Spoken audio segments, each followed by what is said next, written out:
Welcome Dash fam, best Dasher alive here, aka Big Daddy Dasher, and today we're going over the most essential things that you need to know before you DoorDash.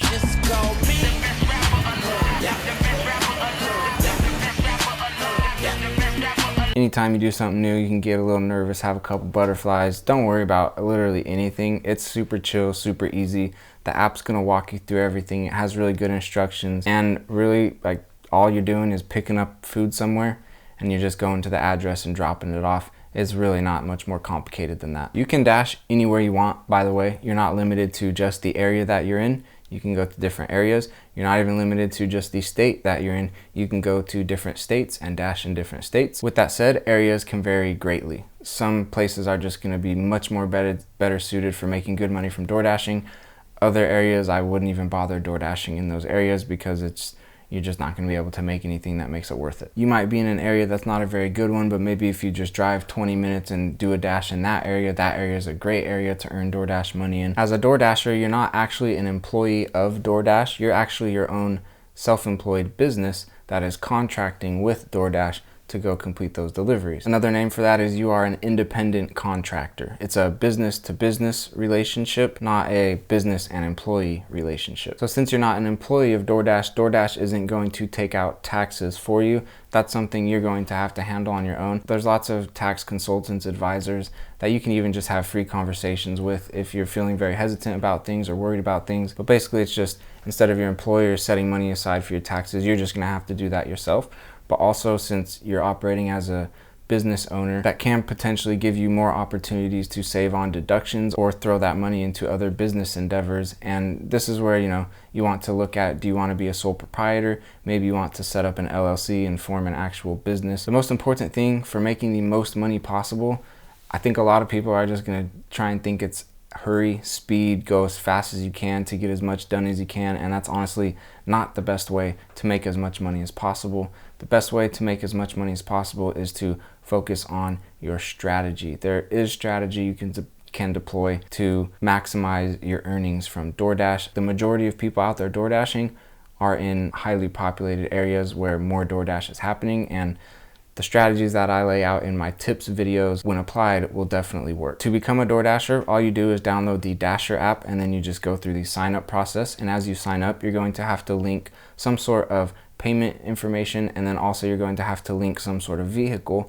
And if that's a car, then you're gonna also have to link a driver's license to show that you have a valid driver's license. Depending on your area, I believe you can also input a motorcycle or a bicycle, an e-bike, whatever it may be. I would consider, this is just going to depend area to area. You're going to have to figure this out for yourself. But if you are using an e-bike or a motorcycle, you may want to consider still inputting a car, because I believe that if you have a bicycle on there, for example, it's going to send you different deliveries than it would if it were a car. Like I mentioned earlier, don't need to be nervous about anything. All the instructions are inside the app, and you definitely need to follow the instructions in two specific areas. When you're going to pick up the food at the restaurant, read in there what the instructions are from the restaurant as far as where you're supposed to go to pick up the food.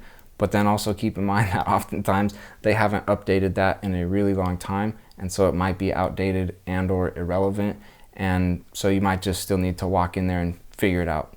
Go ask an employee. The second place you want to follow instructions is when you're going to, once you've already picked up the order and you've confirmed pickup, now you're headed to the drop-off location.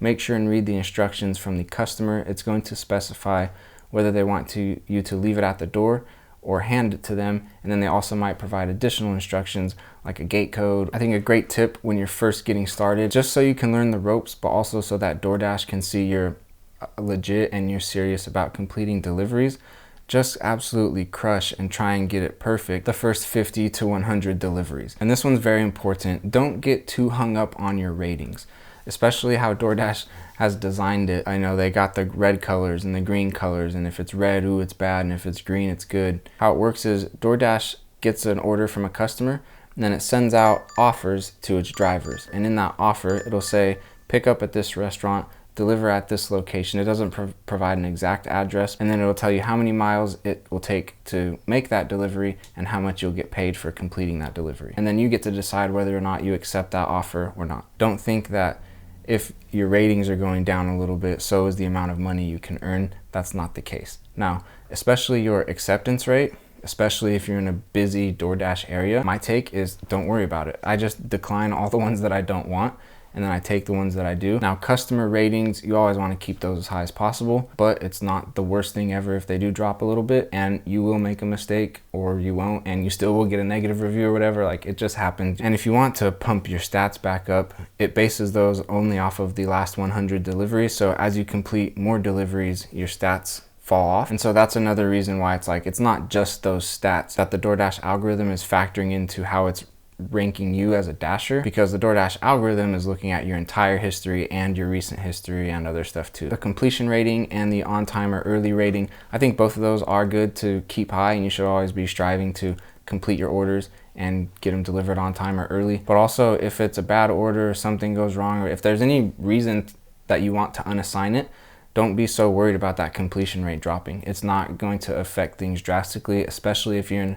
in a busy DoorDash area. And also keep in mind that DoorDash will send you more of what you take and complete. So if you're accepting all the small ones, well then DoorDash is gonna send you small ones because it expects you to take the small ones because that's what you've been taking. So if you train it and fine tune it, and I made a video on this, go check it out, about how to get the biggest orders on DoorDash. I talk about how you can, it's not perfect by any means, but how you can, it is influential for sure, and how you can fine tune the algorithm over time to give you more of the types of orders that you want. As far as payment options go, I think there's three, maybe it's different in some areas, but I think there's pretty much three options. One is you link your bank account and then it deposits a free weekly deposit to your bank account. Another option is an instant transfer, which costs $1.99, and that will allow you at any time instantly to transfer money from DoorDash into your bank account or onto a debit card. Third option, I forget exactly what they call it. It's like DoorDash Direct Pay or whatever. It's DoorDash gives you a debit card, and your money from your dashing automatically just gets deposited onto that card, and then you can use that card in any ATM or any checkout stand or whatever. And also you can pull money off of that card or transfer it to another bank account of yours if you want to do it that way. If something ever goes wrong during your dash, it's usually never going to be that big of a deal. DoorDash is usually pretty good about just sending refunds to people, and that usually solves most problems. And if you need to, definitely chat in. You can click help and click chat with an agent. And when you get into that, it'll try and walk you through like some default options. If you just type in agent and click send, then that'll bring you a live person that you can start to chat with, and you should be able to resolve pretty much any issues. Now this one you probably anticipate a little bit, but your vehicles, especially if you DoorDash quite a bit, your vehicle is going to get beat up a little bit. It's just more wear and tear, simply put. I personally like to use an e-bike. I'm in a good city for e-biking. I know that's not the case in every area, but if you can jump on an e-bike, that'll instantly save you money on gas, and then it also should save you money on maintenance as well. Let's talk Red Shop card. When you sign up in the app, you're gonna see like red card, do you have your red card? You don't need to worry about your red card at the beginning. I would say don't worry about it, just get familiar with DoorDashing, get your red card a little bit later. Your red card is going to allow you to shop, receive shopping orders, and then go shop for items and deliver those items. Sometimes they pay better, sometimes they don't. It's just like any other offers. You gotta evaluate it and see if it's good for you or not. But with that card, you'll be able to walk in, grab the items, go check out, swipe the card at checkout, and then you'll be able to go deliver your items. And let's talk hotspots. On the map that it shows you when you're dashing, it's gonna light up certain areas red.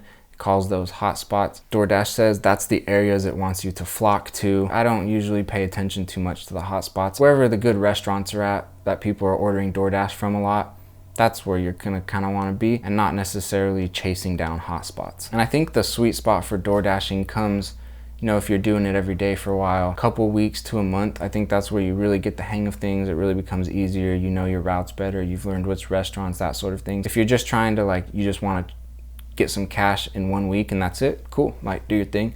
But if you want to optimize DoorDash and figure out how you can make the most out of it in the way you like to do it, give it at least 2 weeks to a month of some pretty consistent DoorDashing, and then you'll really have learned a lot and be able to maximize your earnings. Stacks can come in two different ways. One can be in the original offer.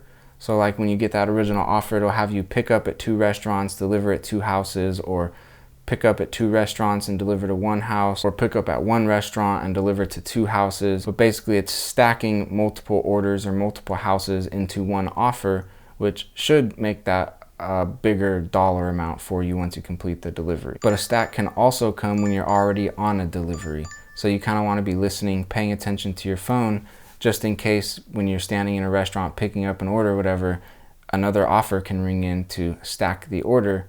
And if you miss that, then you might be missing out on some easy money.